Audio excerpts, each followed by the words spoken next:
खुश आमदीद। आज हम देखेंगे कि याद क्या है, कैसे किया जाता है और याद के बारे में क्या ज़िक्र है कुरान में। और खुदा अल्लाह वो रब याद पे इतना ज़ोर क्यों देते हैं, क्योंकि इसको तरह तरह से बताया गया है। आज एक चीज़ को सिर्फ देखेंगे, एक पर्टिकुलर आयत को देखेंगे। फ़ज़्कुरूनी अज़्कुरकुम वश्कुरूली वला तकफुरून। ये जो आयत हमने आपके सामने अभी पढ़ी, इसका मतलब जो है वो क्या है? इसका मतलब होता है तुम मुझे याद करो, मैं तुम्हें याद करूँगा और मेरा शुक्र करो। अब इस चीज़ को ज़रा ध्यान से देखिएगा। इसमें कहा गया है तुम मुझे याद करो, मैं तुम्हें याद करूँगा। आजकल हमें कितने गिले शिकवे होते हैं लोगों से कि वो हमें याद नहीं करते, ये हमें याद नहीं करते। और याद हमें कौन कह रहे हैं कि अगर तुमने हमें याद किया तो हम तुम्हें याद करेंगे। इस आयत में साफ साफ बोला है कि अगर तुमने मुझे याद किया, तुम मुझे याद करो, मैं तुम्हें याद करूँगा। तो अब ये याद कैसे करनी है? जब हमें अपने हमजिनसों को याद करना होता है, मसलन मुझे मेरी बहन को याद करना है, तो मुझे मेरी बहन का फ़ौरन तसव्वुर आ जाएगा। हम फ़ोन उठाएंगे, झट से कॉल कर देंगे, क्योंकि वो हमारे हमजिन्स हैं। उसी तरीके से हमें अपने किसी रिश्तेदार की याद आएगी तो हम अपने हमजिनसों को फ़ौरन फ़ोन उठा करके, क्योंकि हम दोनों ही जिस्म में मौजूद हैं, तो जिस्म से जिस्म की बात हो रही है, दोनों सेम फ्रीक्वेंसी पर हैं, दोनों ही पांचों एलिमेंट्स में मौजूद हैं। अब उनको हम कैसे याद करें? वो तो पांचों एलिमेंट्स में मौजूद नहीं हैं, उनको तो जिस्म नहीं है। अब उन्हें कैसे याद किया जाए? और उन्होंने कहा है तुम मुझे याद करो, मैं तुम्हें याद करूँगा। अब उन्हें कैसे याद किया जाए? और हम याद भी उन्हें कर सकते हैं, क्योंकि उन्होंने जब कहा कि तुम मुझे याद करो, इसका मतलब ये प्रोसेस हो सकता है, उनको याद किया जा सकता है।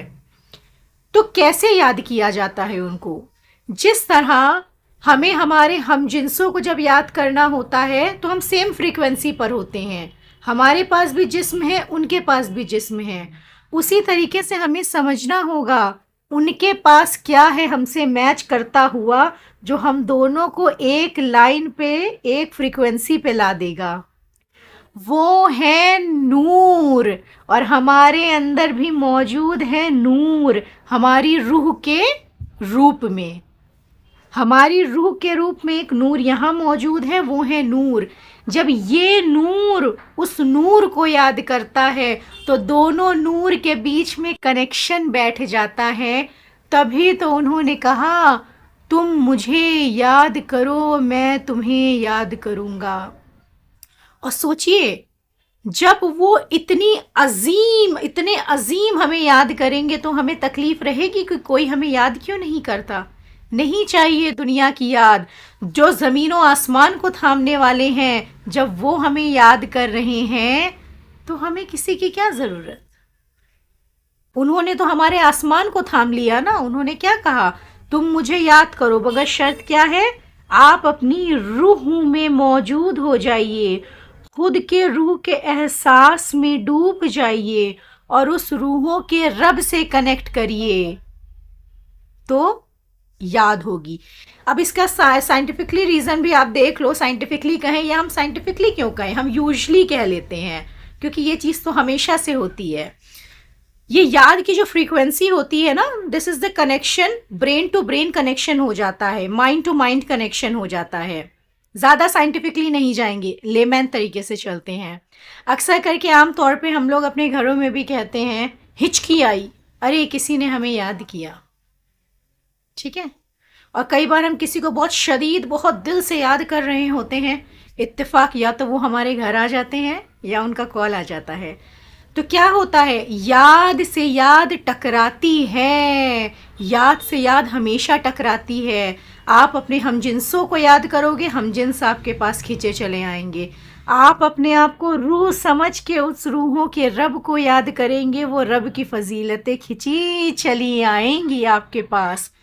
इसके बाद दूसरा क्या था कि मेरा शुक्र अदा करो। इसको कहते हैं ग्रेटिट्यूड करना। And power of gratitude is the biggest thing जो आपकी लाइफ में ड्रास्टिक चेंज ला सकती है। इसको कहते हैं शुक्र अदा करना। जब आप उनका शुक्र अदा करते हैं, मतलब उस नूर का आप शुक्र अदा कर रहे हैं, तो हमारे अंदर भी तो एक नूर मौजूद है रूह के तरह। जब आप उन्हें समझें तो आप अपने आप को समझें। और जब आपने ग्रेटिट्यूड करना शुरू किया, कहते नहीं है किसी चीज को बढ़ाना है तो उसका शुक्र अदा करो। हमारे घरों में भी एक चीज होती है, ये अक्सर करके बहुत थोड़े से जो दिमाग से चालाक लोग होते हैं चल जाते हैं, उनको जब कोई काम निकालना होता है तो वो बड़ी तारीफें कर देते हैं, बहुत तारीफें करते हैं। अगर वो आपको पसंद नहीं करते होंगे मगर उन्हें आपके हाथ का खाना खाना होगा, वो आपके हाथ के खाने की ऐसी तारीफ करेंगे कि आप एकदम पानी पानी हो जाएंगे और उनके लिए बेहतरीन खाना बना के रख देंगे। इसे कहते हैं पावर ऑफ ग्रेटिट्यूड। लोग इसे नेगेटिवली भी यूज करते हैं, वो तो है ही तारीफ के लायक। उनकी तारीफ में तो आप जितना कहें उतना राई बराबर है। वो इतने तारीफ के काबिल हैं, वो सच्चे हैं। सच्चाई की तारीफ करेंगे, फिर आप अपनी सच्चाई से जुड़ेंगे, फिर आप देखेंगे कि अच्छा हम जो उनकी तारीफ कर रहे हैं हमारे अंदर भी तो नूर मौजूद है। तो कहीं ना कहीं फिर वो आपको बताएंगे कि तुम भी तारीफ के काबिल हो, और फिर वो आपको आपकी पुरानी स्टेज में लौटा करके लेकर के जाएंगे, जिस स्टेज में आप ऊपर से नीचे आए थे। तो याद पे इसलिए जोर दिया जाता है। याद की इतनी फजीलतें हैं ना, एक एक आयत को लेकर के जब इन यादों के बारे में खोलेंगे ना, सच बता रहे हैं उनके अलावा किसी और को याद करने का मन नहीं करेगा। ऐसी रहमतें नाजिल होती हैं उनकी याद में, वो ताकत है, वो काम हो जाते हैं उनकी याद से कि अब हम आपको उस आयत के थ्रू ही वो काम खोलेंगे। अभी हम आपको बोलेंगे तो आप शॉक्ड हो जाएंगे, मगर जब आयत के थ्रू वो काम खोलेंगे तब आपको लगेगा हाँ याद से ये भी हो सकता है। तो बेशक उन्हें खूब याद करिए, खूब याद करिए।